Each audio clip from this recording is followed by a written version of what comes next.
ओम शांति। सुनते हैं आज 12 सितंबर 2023 के ईश्वरीय अनमोल महावाक्य।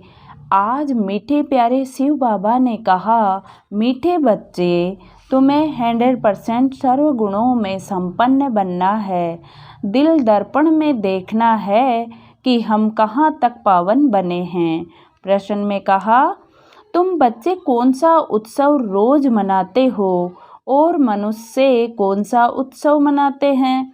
फिर उत्तर बताया, तुम देवी धर्म की स्थापना का अर्थात भारत को स्वर्ग बनाने का उत्सव रोज मनाते हो। रोज तुम्हें मनुष्य को देवता बनाने की सैपलिंग लगानी है। वे मनुष्य तो जंगल के कांटों की सैपलिंग लगाते और नाम देते हैं वनोत्सव, और तुम हो कांटों से फूल बनाने का उत्सव रोज मनाते हो। तुम्हारे जैसा उत्सव और कोई मना नहीं सकता। आज का गीत है, मुखड़ा देख ले प्राणी दर्पण में, कितने पाप और कितने पुण्य है जीवन में। ओम शांति। ये किसने कहा?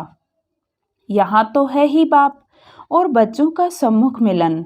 बच्चों को अब दिव्य चक्षु ज्ञान का तीसरा नेत्र मिला है देखने के लिए, क्योंकि पतित अथवा पाप आत्माएं तो सब थे।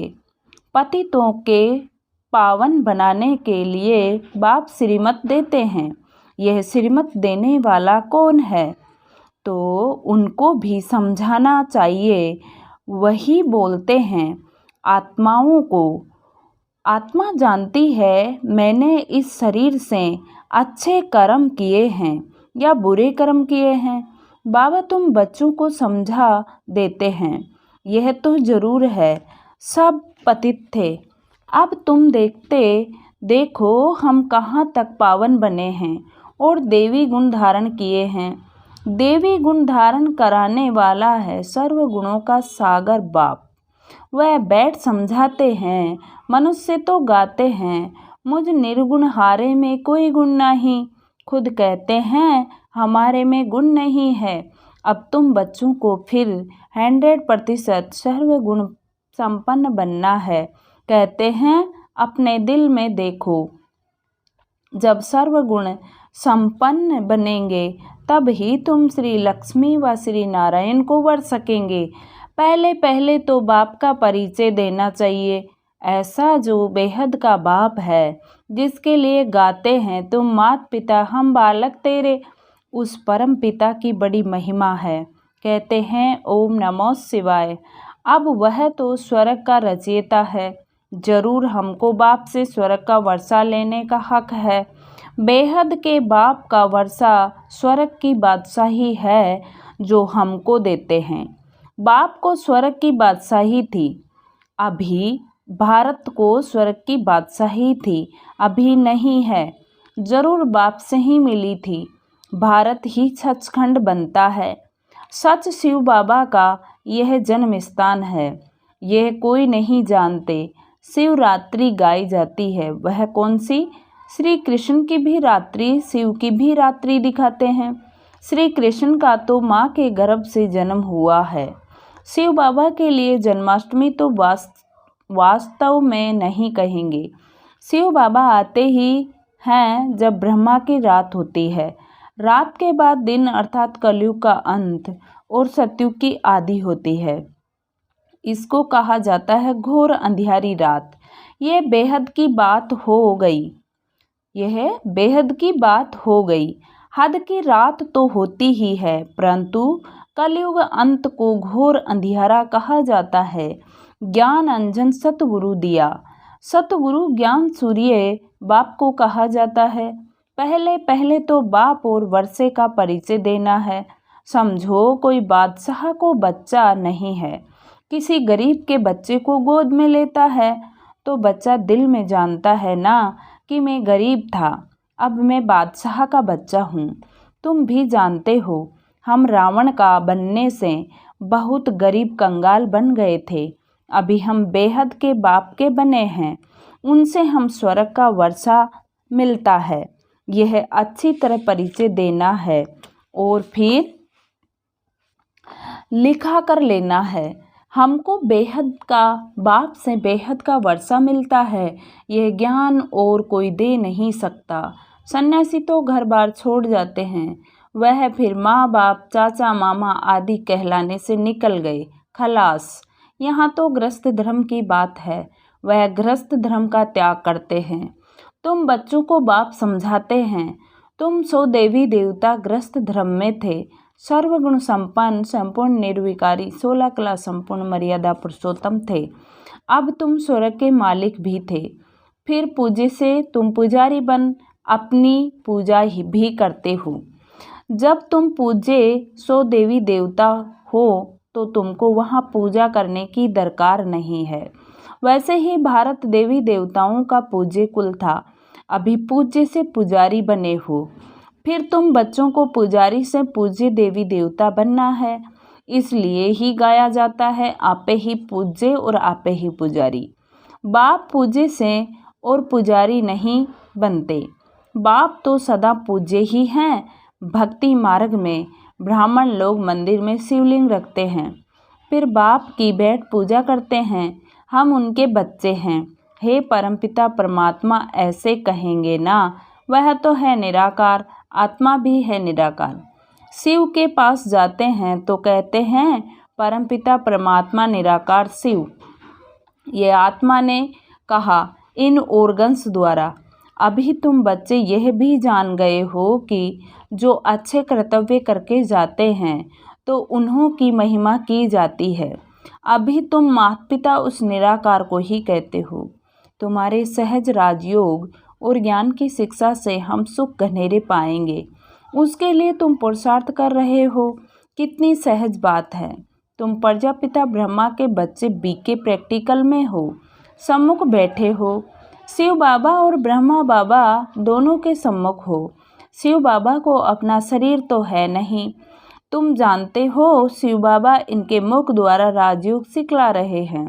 श्री कृष्ण तो छोटा बच्चा है, वह कैसे कहेगा कि देह सहित देह के सभी संबंधों को भूलो, अपने को आत्मा समझो। यह श्री कृष्ण तो कह न सके, यह तो बाप ही कह सकते हैं, तो यह बड़ी भूल हुई ना। लक्ष्मी नारायण से लेकर यथा राजा रानी तथा प्रजा, उन सबको तो सुख मिला हुआ था, वहीं सब 84 जन्म ले तमो प्रधान बने हैं। मूल लक्ष्मी नारायण हुए ना, यथा राजा रानी तथा प्रजा। अभी फिर तुम आकर शूद्र से ब्राह्मण बने हो, यह तुम्हारा लीप जन्म है। लीप कहा जाता है धर्माव युग को। तुम जानते हो हमारा यह ईश्वरीय जन्म है। आगे बाबा ने कहा, दिन प्रतिदिन बाबा नई नई पॉइंट समझाते रहते हैं। जहाँ तक जीना है अंत तक तुमको पढ़ना है। पॉइंट्स निकलती रहेंगी, ऐड होती जाएंगी। ज्ञान यज्ञ भी अंत तक चलना है। रुद्र यज्ञ रचते हैं, मिट्टी के शालिग्राम बनाकर उनकी बैठ पूजा करते हैं। आत्मा की पूजा होती है। तुम जीव आत्माओं ने ही भारत को सिरताज बनाया है, तो आत्माओं की पूजा करते हैं। परमपिता परमात्मा बाप के साथ तुम भी सर्विस कर रहे हो, तो शिवलिंग के साथ शालिग्राम भी बनाते हैं। तो मुख्य पहले पहले बाप का परिचय देना है। शिव बाबा ने जन्म लिया, परंतु माता के गर्भ से थोड़े ही जन्म लेते हैं, वह हैं ही निराकार। जैसे कोई शरीर छोड़ देता है, फिर उनकी आत्मा को बुलाते हैं श्राद्ध खाने के लिए, तो आत्मा को खिलाते हैं, है ना। आत्मा ही स्वाद लेती है, कड़वा मीठा दुख सुख यह आत्मा को भासता है। आत्मा में ही संस्कार है। आत्मा को सुख व दुख तब भासता है जबकि शरीर है। बाबा ने समझाया है सजा कैसे मिलती है। सूक्ष्म शरीर भी नहीं, स्थूल शरीर धारण कराए सजा देते हैं। गर्भ जेल में सजा खाते हैं, त्राही त्राही करते हैं, बस मुझे बाहर निकालो। गर्भ महल का भी मिसाल दिया हुआ है, बाहर निकलने नहीं चाहते थे, यह दृष्टांत है। सतयुग में गर्भ भी महल बन जाता है, वहाँ कोई पाप होता ही नहीं है। अभी तुम जानते हो पतित कैसे हुए हैं, नाम ही है अजामिल जैसे पतित। बहुत पाप करते हैं, पावन माना निर्विकारी। मूल बात है ही विकार की, इसलिए पावन बनने के लिए सन्यासी घर बार छोड़ देते हैं तो उनको महात्मा कहते हैं। मनुष्य सब पतित हैं, इसलिए गाते रहते हैं पतित पावन सीताराम, रघुपति राघव राजा राम। अब राजा राम तो शिव बाबा को नहीं कहेंगे। राम प्रजापिता परमात्मा को, परम पिता परमात्मा को कहा जाता है, राजा राम नहीं। मैं तो राजा महाराजा बनता नहीं हूँ। श्री लक्ष्मी महारानी और श्री नारायण महाराजा तुम बनते हो, हम नहीं। मैं तो निराकार पुनर्जन्म रहित हूँ। शरीरधारी जो हैं वह सब पुनर्जन्म लेते रहते हैं। बाप कहते हैं मैं हूँ ही निराकार, मुझे भी प्रकृति का आधार लेना पड़ता है। मैं गर्भ में प्रवेश नहीं करता हूँ, मैं इसमें प्रवेश करता हूँ, माना ब्रह्मा बाबा में। यह अपने जन्मों को नहीं जानते हैं। बाप बैठ समझाते हैं, तुम सो देवी देवता थे, फिर शूद्र बने, अभी तुम सो ब्राह्मण बने हो। मैं तुमको समझाता हूँ, तुम अपने जन्मों को नहीं जानते हो। जो ब्राह्मण बनेंगे वही आकर समझेंगे। बाप कहते हैं इस प्रकार तुमने 84 जन्म पूरे किए हैं। कहा जाता है 21 पीढ़ी का वर्षा। बेहद का बाप बेहद सुख का वर्षा देंगे ना। लौकिक बाप से तो अल्पकाल का सुख मिलता है। अमर लोक में आदि अंत, आदि मध्य अंत सुख है, यहाँ आदि मध्य अंत दुख है।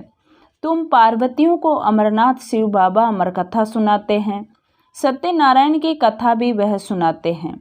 ज्ञान का तीसरा नेत्र देने की कथा है। भारतवासी सदा सुखी थे, बहुत पवित्र थे। पवित्रता हेल्थ वेल्थ थी, कभी कोई बीमारी नहीं पड़ते थे। नाम ही है स्वर्ग। भारत प्राचीन स्वर्ग था और कोई धर्मखंड आदि वहाँ नहीं थे। झाड़ का थूर तो होगा ना, माना झाड़ का तना तो होगा ना। थूर में कौन रहते थे? बरोबर देवी देवता के चित्र हैं, वह था फाउंडेशन।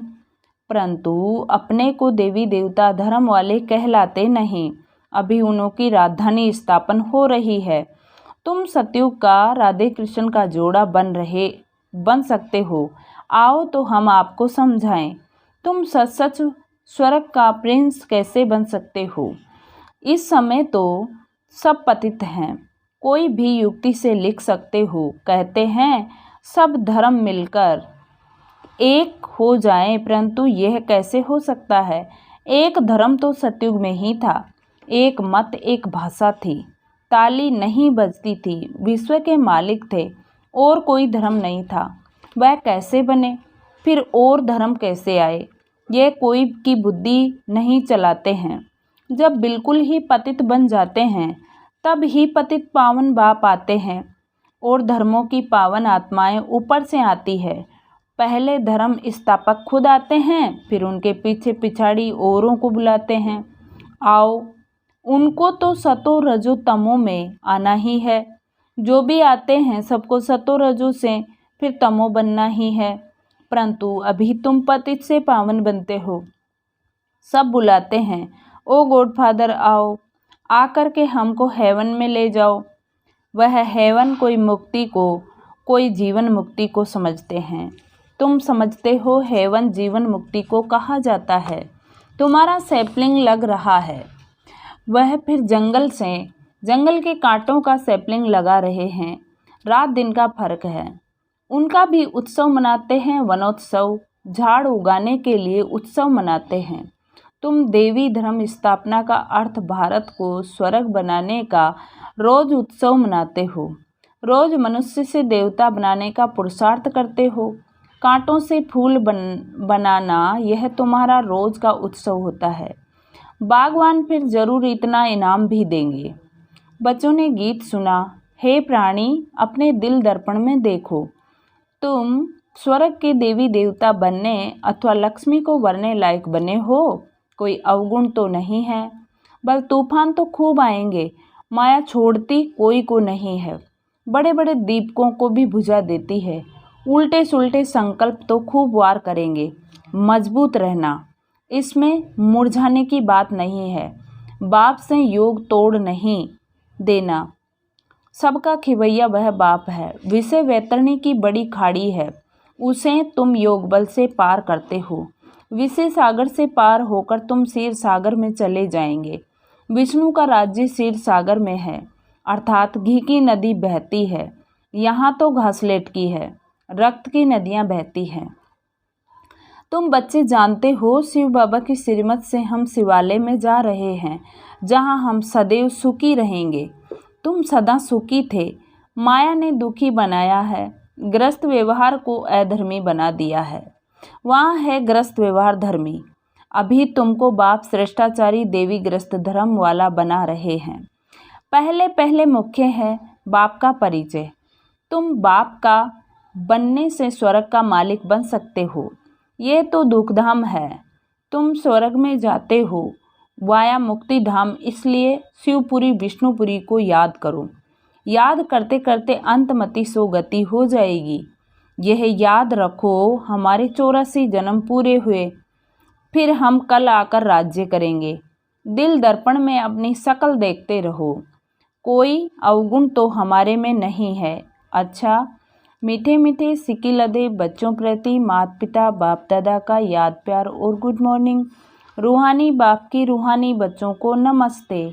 हम रूहानी बच्चों की रूहानी बाप दादा को याद प्यार गुड मॉर्निंग और नमस्ते बाबा नमस्ते, शुक्रिया बाबा शुक्रिया, वाह बाबा वाह। धारणा के लिए मुख्य सार। फर्स्ट पॉइंट, योग बल से विषय वैतरणी की बड़ी खाड़ी को पार करना है।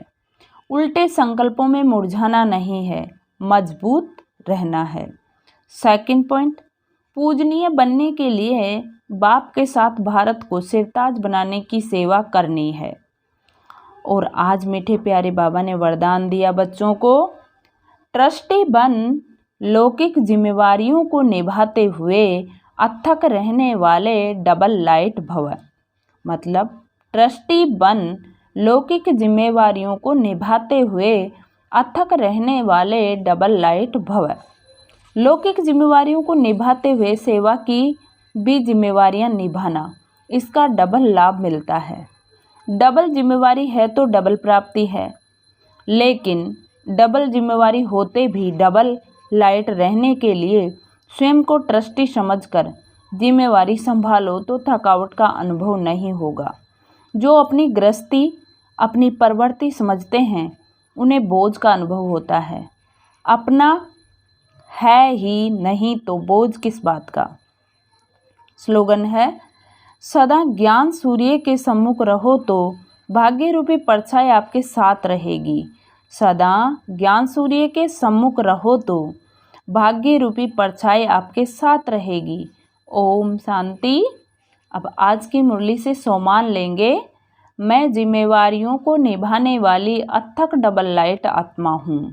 मैं जिम्मेवारियों को निभाने वाली अथक डबल लाइट आत्मा हूँ। ओम शांति, ओम शांति। शुक्रिया बाबा शुक्रिया।